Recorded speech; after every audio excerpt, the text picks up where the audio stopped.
Bom dia, companheiras e companheiras. Saudar os companheiros da mesa, saudar o companheiro Sérgio Nobre que estava aqui. Primeiro dizer que nós temos dito há algum tempo já que seria impossível, a médio prazo, conciliar interesses tão antagônicos, certo? E a gente dizia isso já em 2003, que seria impossível continuar fazendo política social, certo? Diminuindo um pouco, né, e pouco, a desigualdade relacional e, ao mesmo tempo, continuar tendo, ou melhor, tendo um spread, isso é, um lucro maior do capital financeiro dos bancos do que, inclusive, foi na era FHC. Então, assim, estava dado que, a médio prazo, seria impossível conciliar esses interesses tão antagônicos. É por isso que a gente tem dito que era necessário transitar, certo? Transitar para uma outra política econômica e para uma outra perspectiva de desenvolvimento. O que nós não conseguimos fazer nem no governo Lula, nem mesmo no segundo governo Lula, e não conseguimos fazer, enfim, no primeiro governo Dilma, enfim. Então, parece que isso, de fato, não é um raio em céu azul. De fato, exige, é isso, do nosso ponto de vista, tem aspectos importantes, certo, do que foi a política econômica da era do FHC. Claro que assim, isso não é uma questão só de vontade, mas também é uma questão de estratégia política, e que nós não conseguimos fazer.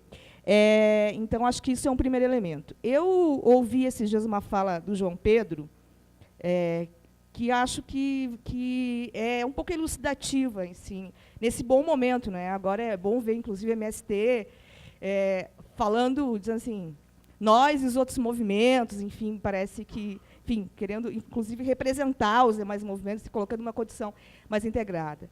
Que diz uma coisa que é muito óbvia, mas que eu acho que é muito significativa, que diz assim, a crise que nós vivemos é uma crise de um país que é a periferia do capitalismo. E por que eu acho que isso é significativo? Porque, entre nós, no PT, tinha uma época que tinha alguns que defendiam uma alternativa lá, Jospin, lá Tony Blair. Nós vivemos isso, né?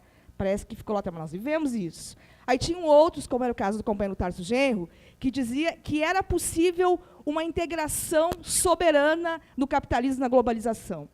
E acho que nós durante um tempo no PT, e que esse discurso da classe média ele é relevador disso, nós achamos, de fato, que nós tínhamos, digamos assim, ascendido do ponto de vista da polarização. Eu estava lendo agora a tese do movimento PT, que eu fiquei que é isso, assim, tem uma nova polarização ideológica e econômica do mundo. Isso não aconteceu. Isso não está colocado. É significativo que existam os BRICS, é significativo a política que a gente construiu no Mercosul, mas isso não está colocado, e até porque isso não se faz em 10 anos e isso não se faz num país só, né? Então, assim, eu acho que isso é um pouco, isso revela um pouco dos limites da gente não entender que, de fato, nós não fizemos as mudanças estruturais que poderiam, sim, dar condição para se constituir, de fato, né, do ponto de vista econômico, enfim, uma outra alternativa. Então, acho que esse é um pouco do debate. Então, nós podemos dizer de novo, não é possível, não, uma alternativa soberana de integração. Né? Então, assim, que acho que é um pouco... então, eu queria dizer isso. E acho que é importante que a CUT, nesse momento, faça essa inflexão. Eu li um texto do Rochinha, tem o quê? Um mês, 2 meses atrás, né? Que acho que é salutar e é importante, saudei, que bom, né? Essa inflexão que hoje faz o campo majoritário do PT. Mas é isso que o Walter disse aqui, não é assim, eles fizeram. Tem responsabilidade política, certo? Tem uma parte do PT que passou a achar, do ponto de vista da estratégia, que a reforma do Estado, a Revolução Democrática era o fim, certo? E aí isso diz respeito ao todo o debate que a gente faz da disputa dos rumos do PT. Então, acho que, infelizmente, tinha uma época que a gente dizia, se eles se dão mal, é ruim para o PT, se essa política vai adiante, é uma política... Então, assim, eu acho que é essa situação que nos colocaram. Então, acho que continua por outro lado, o PT continua sendo referência da classe. Tem um monte de esquerda ao urubu, alguém falou aqui ontem. Assim, tem muita gente, certo, de olho nesse espólio do PT, que não é desprezível. Inclusive aqueles que acham profano essa coisa de partido político. Certo? Então, assim, acho que assim, a crise é grave, é séria, certo? Agora, eu estou falando, enfim, de alguns setores, é grave, é séria. Agora, acho que as condições históricas que nos levaram a disputar o PT e a dizer que essa estratégia do campo majoritário dá mensagem ao partido hoje, certo? Que é isso. Se algum tempo atrás a gente dizia que a DS tinha migrado para o centro, hoje não é mais no centro, infelizmente, que está a mensagem. Certo? Que isso ia fazer água. Então, acho que as condições que nos levaram a disputar o PT, a fazer a disputa de rumos do PT, e, principalmente, para o bem e para o mal a referência à classe trabalhadora, elas continuam colocadas, certo? Não é ficar para apagar a luz, mas eu acho que nós não podemos, nesse momento de crise, certo, fazer a disputa e talvez nesse momento de crise tenha ouvidos mais atentos. Acho que nós temos que continuar disputando o PT, certo? E acho que, mais do que nunca, o debate da estratégia que nós temos feito, da cidade de transitar, continua atual e necessário. Obrigada. Sou professor, sou militante do PT, do Rio de Janeiro, né? E fazia parte de um grupo regional chamado Coletivo de Educadores Socialistas. Na minha juventude, eu e os companheiros e as companheiras que estão presentes militamos na Convergência Socialista, né? Rompemos em 91 na discussão sobre a estratégia da construção do Partido Revolucionário no Brasil. A gente entendia o PT como estratégico. Participamos sempre de campos à esquerda no Partido dos Trabalhadores, fomos na luta PT, vivemos toda a experiência do Rio de Janeiro que todos aqui conhecem, né? A intervenção, toda a mobilização em torno da construção de uma alternativa de esquerda, na época, tendo a presença marcante do companheiro Vladimir Palmeira. E, no último período, nos dedicamos principalmente à luta no movimento social, até porque entendíamos que o PT estava se esvaziando. Só que, ano passado, né, depois de um processo de discussão com os companheiros que dirigem a corrente no Rio de Janeiro, o companheiro Renan, o companheiro Olavo, nós fizemos a opção, né, por ingressar na articulação de esquerda, o que de conjunto está nos dando muita alegria por estarmos nos identificando com a visão política, o projeto político, a análise do momento político que a corrente vem desenvolvendo.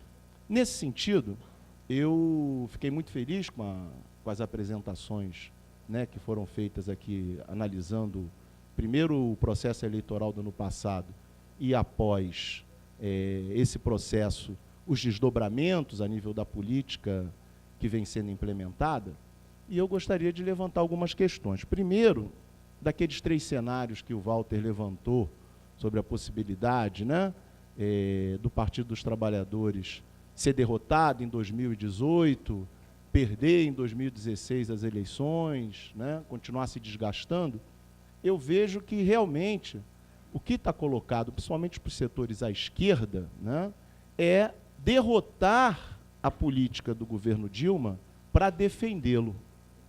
É uma contradição que a gente vive.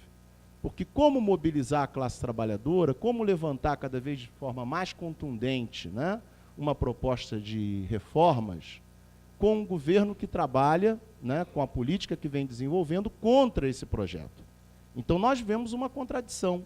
Como petistas e como lideranças do movimento social, nós precisamos mobilizar a classe trabalhadora, os setores populares, para derrotar o governo, derrotar a sua política econômica, derrotar a sua política de composição com o conservadorismo, para que a gente possa melhor defendê-lo. Como nós vamos superar essa contradição? Realmente, só a luta de classes que vai nos mostrar esse caminho. Mas o que eu não tenho dúvida é que o caminho é esse. Nós não temos como defender, né, a política que esse governo vem apresentando em nome da defesa da democracia, em nome da defesa, até como apresentou aqui o nosso companheiro Sérgio Nobre, da articulação sindical, de uma proposta ainda que ele acredita, de reformismo limitado, aonde todo o desenho que ele fez do que é necessário continuar desenvolvendo para o país, né, com essa política está completamente comprometido. Então, esse, para mim, é um elemento importante da análise da conjuntura. Um outro elemento é que, para mim, as eleições de 2016, hoje, com essa política, para nós, ela está perdida. Eu não penso em 2018. 2018, nós vamos chegar, se essa política for vitoriosa, e aí a gente fala em números aqui, né? A queda do PIB de 1,5% para esse ano. Isso é um desastre. Isso é um desastre para a política que nós estamos apresentando como alternativa para a classe trabalhadora nesse país. É um desastre um governo de esquerda, democrático popular, né, gerir a crise do capitalismo e, ao final, né, me lembra um pouco a realidade da Grécia, com o Partido Socialista. Óbvio que lá, de uma forma muito mais exagerada, mas também não podemos comparar, né, o desenvolvimento, o PIB, a força econômica da Grécia com o Brasil. São situações diferentes, até porque aqui nós vivemos um período realmente de crescimento intenso com o governo Lula e, apesar das contradições, no primeiro governo Dilma.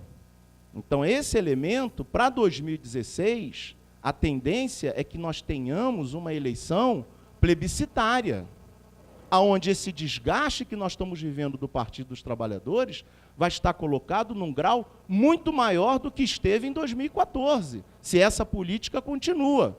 Se o partido continua, como foi levantado aqui, acovardado. Se o partido não modifica a sua política, apresentando uma alternativa mais ousada, mais reformista, né? O reformismo radical, né? No sentido de alterar essa correlação de força que nós estamos vivendo hoje. Então, nós temos a política da frente de esquerda, para caminhar para o encerramento, né? A política da frente de esquerda é uma responsabilidade, principalmente nos setores à esquerda do PT. E, ao mesmo tempo em que nós temos o partido ainda como estratégico, no sentido da sua defesa, no sentido da sua conquista, nós sabemos que também, para defender o PT, nós precisamos ter uma ação mais pública. Nós precisamos, muitas vezes, para defender o PT, desrespeitar determinadas posições que levam o PT a se enfraquecer, que levam o PT a perder a sua identidade, né? Nós já temos exemplos aí, espalhados pelo Brasil, que é importante a gente conhecer, né, essas experiências, como a do Maranhão, aonde, para ser petista, lá, provavelmente, os companheiros tiveram que ser contra o PT. E onde estava o PT, oficialmente? Exatamente, né? Então, formalmente, nós tivemos que romper com o cartório, como você falou. Só que romper com o cartório não é uma coisa meramente burocrática. Nós também temos que ter isso claro. A corrente tem que ter isso claro para encerrar de conjunto. Até porque nós vivemos essa realidade também no Rio de Janeiro. E aí, óbvio que os companheiros e as companheiras do Rio depois vão poder passar melhor esse informe para todos e todas. Bom dia, companheiros. Gino, de São José dos Campos. Não tive oportunidade de ir nem na abertura, nem nas atividades de ontem. Me inscrevi, me preocupou. Bom, primeiro que eu acho que foi interessante a fala do companheiro da CUT, Sérgio Nobre, por instigar ou por nos provocar. Eu acho que ele nos coloca uma provocação aqui interessante. E a provocação é no seguinte sentido. No meu entendimento, a base do raciocínio dele, a gente é forçado a reconhecer como correta, que é o seguinte: para o povão, para a maioria da população mesmo, me parece que faz sentido que a questão, eles olham para a sua situação financeira, econômica, familiar e tudo mais. Então, isso aí é verdade. O problema é o que se tira de conclusão e decorrência disso. Nas próprias análises dos problemas que aconteceram na China, quando os jovens foram para as ruas, no massacre da Praça da Paz Celestial e tudo mais, houve um entendimento que o germe daquilo ali foi econômico. Havia ali, tanto é que mudou fundamentalmente a economia, muito mais do que as linhas políticas de uma forma geral, E as coisas mudaram muito na China desde 89 para cá.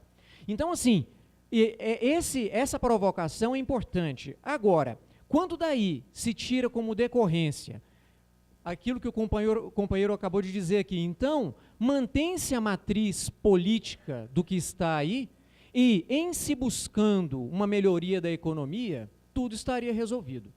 É aí que eu acho que é um grande problema, principalmente vindo, né, da direção, de um representante importante da Secretaria da Executiva Nacional da CUT, secretário-geral da CUT, porque me parece, dá a impressão de que parece que não aprendemos nada. Então, me preocupou muito, acho que nesse sentido, inclusive como ação concreta da AE, dos nossos quadros dentro da direção nacional da CUT e nas nossas movimentações, na construção do 7 de abril, mas principalmente no 1º de maio, tentar incutir, né, pelo menos essa questão de travar esse debate dentro da CUT e nas bandeiras do dia 1º de maio.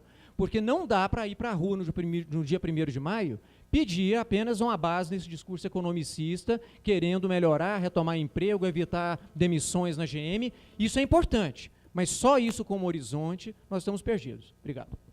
Sou Zé Ricardo, do Distrito Federal, e, na minha opinião, eu acho que tem uma questão importante que eu acho que a gente precisa dialogar com o PT, que é começar a falar que a gente precisa se preparar para o pior. Começar a dizer que a conjuntura está muito difícil. Sabe por que eu falo isso? Porque me preocupa, às vezes, alguns companheiros, né, virem falar em alguns debates internos do PT, e mesmo a presidenta, de que, olha, um esforço aí que ano que vem melhora, ano que vem melhora. E o que está dado na conjuntura, pelo que nós estamos avaliando, é impossível a situação melhorar da forma que as pessoas estão colocando, né? Primeiro, né, e aí eu acho que são 3 aspectos importantes, o econômico, o sociocultural e o político. No econômico, e aí eu queria dialogar aqui com a fala do secretário, continuar achando que, manejando os instrumentos da política macroeconômica, nós vamos resolver o problema da economia no Brasil, é uma ilusão. Porque, por mais ajuste fiscal que a gente faça, nós não vamos ter saldo financeiro para continuar ampliando as melhorias da classe trabalhadora, né? Continuar ampliando as condições materiais. Então, nós precisamos fazer com mais vigor um debate de fundo sobre crescimento econômico. E o que eu quero dizer com isso? Nós precisamos colocar na pauta com força o debate sobre a industrialização do país. Porque o nosso problema não é de ajustar o que a gente arrecada, né, ajustar aqui os juros e o câmbio. Nós temos um problema de geração de riqueza. Nós não vamos conseguir melhorar as condições da classe trabalhadora se a gente não aumentar a condição de produção de riqueza do país. E a gente não vai fazer isso, né, se a gente não tiver uma política industrial da qual a gente gere produtos de riqueza para poder se apropriar disso e distribuir isso melhor. Então, nós precisamos colocar no centro da pauta que continuar nesse caminho de só fazendo um ajuste macroeconômico não vai nos resolver. Nós precisamos de uma política industrial. O problema é que a política industrial, por mais que a gente tome essas medidas agora, hoje, se a Dilma fizesse isso hoje, isso não resolveria, na urgência que a gente tem hoje na conjuntura política, os problemas econômicos para poder dar uma resposta para o conjunto da população. Ou seja, os resultados da política industrial, elas são de médio prazo. Né, por mais urgente que seja, são essenciais, estratégias sejam implementados agora. Bom, se nós não vamos conseguir gerar esses produtos de riqueza para poder aumentar a distribuição, nós vamos ter que fazer um outro caminho, porque se a gente não tiver dinheiro para melhorar as condições materiais, nós vamos continuar sendo rechaçados uma boa parte da classe trabalhadora. E aí eu acho que uma saída é a reforma tributária.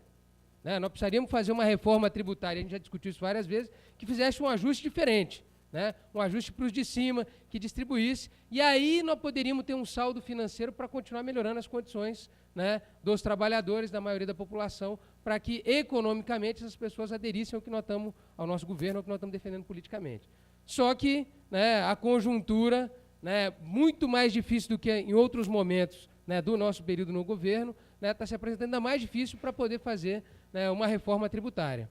Então, eu acho que a gente tem que ter clareza de que até 2018 as condições na economia vão ser muito difíceis, né, para o nosso governo e para a luta social que a gente empreende no país. Ou seja, é muito, né, possível que continue se degradando as condições econômicas. E talvez pequenas melhoras de 1%, 2% no PIB, o que não vai resolver para a classe trabalhadora, né, a ideia da continuidade de prosperidade, de melhorias materiais. Então, eu acho que é um cenário muito difícil para a esquerda, para o PT, né, considerando o aspecto econômico. né, porque nós não estamos cumprindo duas tarefas fundamentais para melhorar o saldo financeiro, né, e poder continuar ampliando os direitos sociais da classe trabalhadora. Bom, além da questão econômica, nós estamos vendo aí o tanto que o individualismo, né, contaminou a sociedade de maneira geral e a nossa dificuldade em fazer uma luta política coletiva. Né, porque mesmo as manifestações da direita, a perspectiva também é individualista. Né, uma perspectiva não só de terceirizar a luta política, que a gente vê inclusive na esquerda, que a gente vê que muitas vezes os sindicalizados para os sindicatos falam, não, vai lá e resolve, ou seja, não se sentem parte da construção das conquistas. Né? Então, acho que esse é um problema sério. E muitas vezes, né, nas organizações políticas, a gente age também de uma maneira que não aumenta esse grau de politização, né? Porque muitas vezes a gente continua, né, construindo, né, posturas que são autoritárias, que não reforçam a construção de base, pelo contrário, é instrumental, né, com a base. Esse é um problema seríssimo que nós precisamos enfrentar, porque isso já contaminou a lógica política, né, de boa parte da esquerda. Ou seja, a gente não faz mais politização, a gente instrumentaliza quem a gente organiza, né, e isso as pessoas vão percebendo. Estão querendo nos utilizar para a pauta deles, mas nunca a gente inclui essas pessoas na construção política democrática. E, sem esses aspectos, cada vez mais a luta política para nós vai ser mais difícil, né? E eu acho que o momento não é para a gente aqui, né, eu não falo que a situação vai piorar para a gente se desesperar, ou ficar pessimista, ou ficar derrotista, mas é porque nós precisamos começar a forjar uma resistência que seja capaz de suportar os desafios que vão estar colocados na conjuntura. Porque, pelo que nós estamos vendo, né, do ponto de vista econômico, a condição não vai melhorar, do ponto de vista sociocultural, continua se ampliando a lógica individualista, o que é muito difícil para fazer uma luta política coletiva, e do ponto de vista político, além do nosso partido não estar preparado para concluir, a nossa atuação política coletiva nos movimentos sociais também não está contribuindo para aumentar a nossa força social, porque a gente tem reproduzido uma lógica de fazer política muito semelhante da direita, que é instrumentalizar, não valorizar a representação democrática, não estar em contato com o dia a dia da política, né? E o PT, inclusive, deixou de fazer disputa comunitária, deixou de organizar as pequenas coisas, né, que é estar lá mesmo nas associações de bairro, na luta comunitária, ali mesmo de síndico, pequenas coisas, conselhos populares. A gente abdicou de fazer isso, e aí é por óbvio que não só a classe trabalhadora, mas a maioria da população vai desconfiar da nossa atuação, falar, pô, esses caras estão preocupados em resolver o deles, mas a gente não está vendo, né, uma postura deles fazerem política para o bem comum, para a coletividade, que a gente possa estar confiando e reforçando o apoio para eles. Então, acho que esses são problemas graves, estão na conjuntura, e acho que cada vez mais nós temos que se preparar para uma situação muito difícil, né, que nós vamos enfrentar no próximo período. É isso. Bom dia, Isabel, do Rio de Janeiro. É um prazer estar aqui como militante nova da articulação de esquerda. E eu queria contribuir falando um pouco mais sobre a última parte da intervenção do Zé Ricardo. Né? Eu acho que quando a gente olha o Congresso Nacional, né, e a gente afirma que é um Congresso um dos mais ou mais conservador dos últimos tempos, eu acho que a gente está centrando a nossa análise ainda muito nos aspectos econômicos, macroeconômicos. E o caráter conservador desse Congresso se diz notadamente por aquilo que o PT não lutou, que foi em relação a uma agenda que diz respeito à mudança cultural, comportamental e de valores numa disputa de hegemonia nessa sociedade.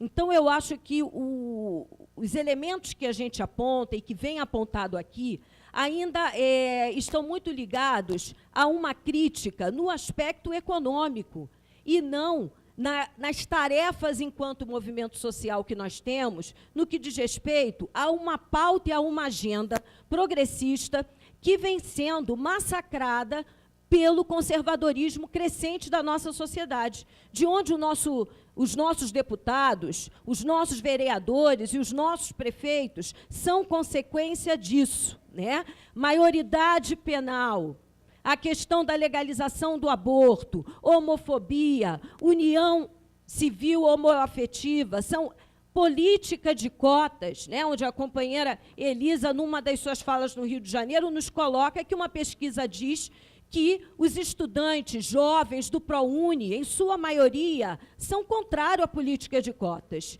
Então, para mim, esse é o elemento central mais até do que a economia, que faz com que hoje a nossa possibilidade de avanço e de pressão sobre esse governo, de reformas moderadas, e que talvez nem isso seja capaz de fazer, nos coloque numa situação muito defensiva, porque a gente olha para a nossa ação nos sindicatos e essas discussões, elas continuam ainda relegadas a nichos, movimento de mulheres, movimento negro, movimentos localizados, e a nossa ação enquanto movimento social não pauta esses temas como agenda fundamental do movimento dos trabalhadores. Então, hoje nós temos, inclusive, no interior das esquerdas, sindicatos combativos, sindicatos que são dirigidos por setores da esquerda, do PT, pelo PSOL e pelo PSTU, com uma base social que aponta exatamente para o contrário do que estão nos nossos programas.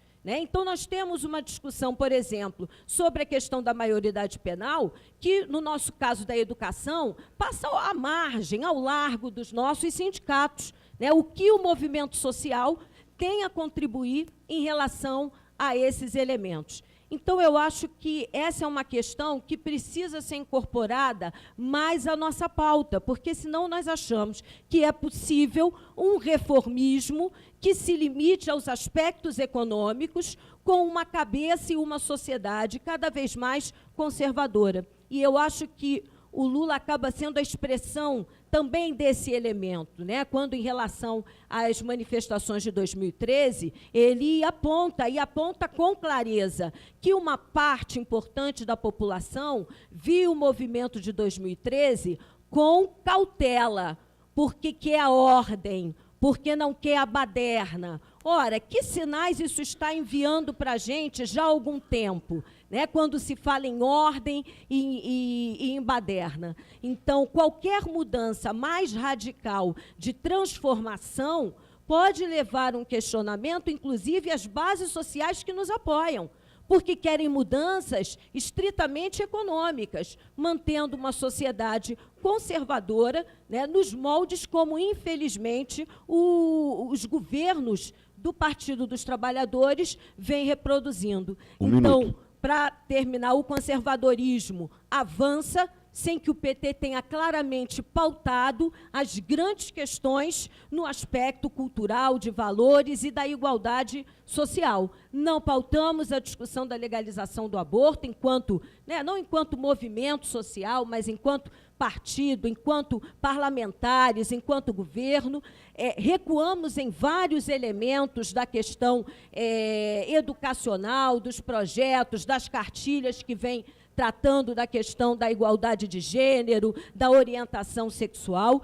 A discussão do PNE, uma emenda que está colocada aí, recua nesse sentido, apenas de fazer uma menção em relação à igualdade contra a discriminação, não pautando claramente a questão de gênero e da orientação sexual.